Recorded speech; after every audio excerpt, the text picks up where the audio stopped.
Two Antwerp town justices have been disciplined for misconduct. The State Commission on Judicial Conduct said that during an eviction proceeding, Justice Donald Hull made disrespectful comments about Mexicans, with one of the tenants responding, calling that comment racist.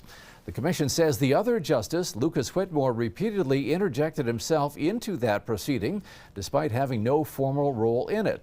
The commission wrote that, to their credit, both judges cooperated in the inquiry and accepted responsibility for their actions. Judge Hull gets a censure from the commission, while Justice Whitmore is admonished.